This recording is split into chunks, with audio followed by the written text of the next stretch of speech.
quand on fait Live in Deauville, One Time, Nosebleed, quand même, c'est quand même des chefs-d'œuvre que tout le monde a suivis et c'est magnifiquement bien tourné. Comment, tu arrives à passer de réalisateur à créateur de jeux? C'est-à-dire qu'on est carrément dans 2 univers différents, 2 responsabilités différentes, on se remet à zéro.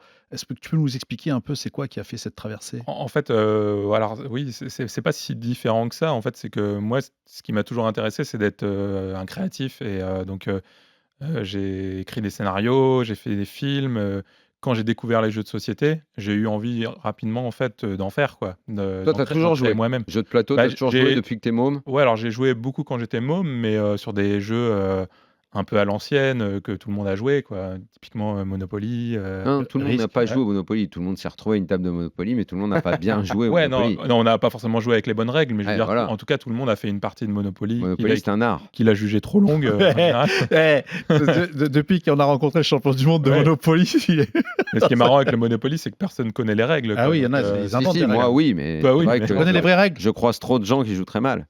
On Ouais. sent qu'il s'est chauffé, il va proposer des paris bientôt sur le Monopoly et tout. Il a Ah pris ouais, du non. coaching, on sent il est au taquet. Ah, il est grinder là-dedans. Il est grinder sur rue de la Paix, tu vois?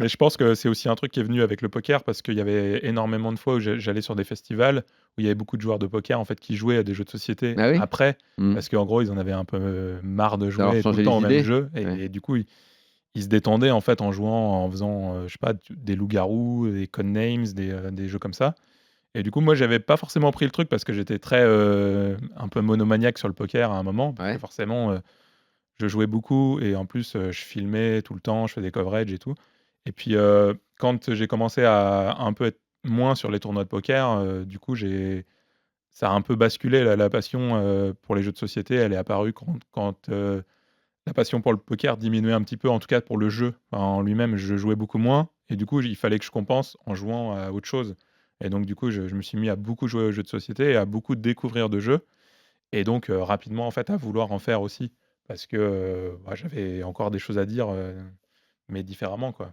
Qu'est-ce qui te Alors, fait ouais. pardon, excuse-moi Dan, mais qu'est-ce qui te fait le plus vibrer?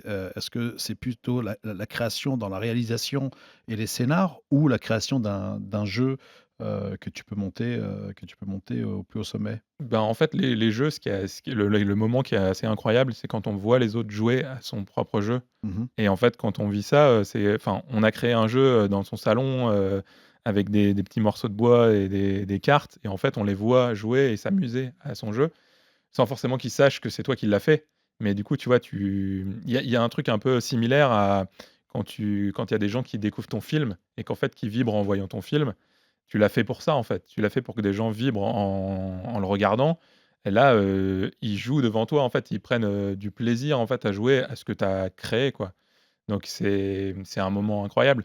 Après, la création en elle-même, c'est comme les films, c'est beaucoup de bons moments, mais c'est aussi beaucoup de questionnements, de doutes et tout ça. Donc c'est pas toujours des bons moments parce que, par exemple, pour un jeu de société, ça va être aussi beaucoup de manipulation, de fabrication de prototypes ou ce genre de choses Alors, c'est quoi qui ton sont nouveau jeu alors?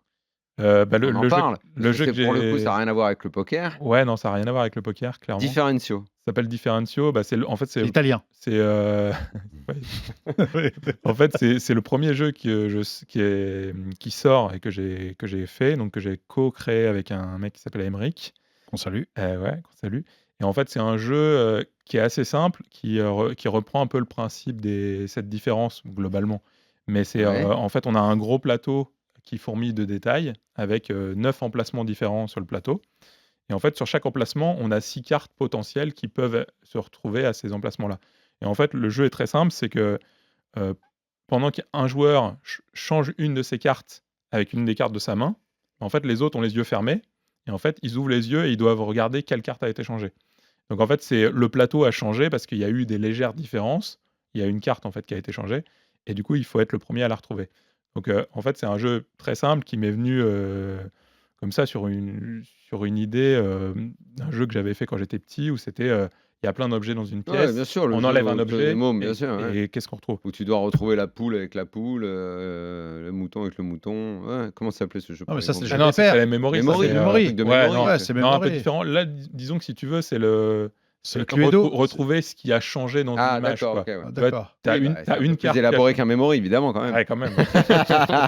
Memory, ça va être un petit peu le 1er truc que Et tu comment fais ça au marche début. l'industrie des jeux de plateau? Genre tu le crées, tu déposes le brevet, comment ça se retrouve après chez Jouet Club ou chez, Toys R Us ou dans les Ben, boutiques, comment, en fait, en général, tu construis un prototype, donc avec, les dessins que tu as fait toi-même, ou que tu as piqué sur, Google Images, Mmh. compagnie. Tu le montres à des éditeurs. Si jamais il y a un éditeur qui est intéressé, il va te signer un contrat, et fabriquer le jeu, Un contrat de contacter licence, des ouais. illustrateurs, fabriquer la boîte et tout ça et après s'occuper de le vendre. Donc toi, tu vas toucher des droits d'auteur comme pour un bouquin, en fait. Donc en Royalties, gros, ouais. le principal truc, ça va être de convaincre un éditeur de croire en ton jeu et de voir le potentiel de ton jeu pour essayer de le diffuser, dans tous les magasins de jeux. Après le truc qui est difficile, c'est que ton jeu, il arrive pas tout de suite dans des grosses enseignes comme Jouet Club, La Grande Ouais. Récré, la Fnac et compagnie. Il doit d'abord un peu suivre le chemin, traditionnel qui est, les petites boutiques de jeux spécialisées Oui, et se je faire vois ta ces petites place boutiques-là. et voilà et en fait, avoir déjà un petit succès d'estime là-dessus pour après arriver, Pour une ouais, commercialisation plus voilà importante, quoi. exactement. D'accord. Donc c'est un peu la première étape, c'est, d'essayer d'en faire parler pour qu'il y ait des gens qui l'achètent dans ces boutiques-là et pour qu'après ça puisse se retrouver dans des plus grosses boutiques, quoi.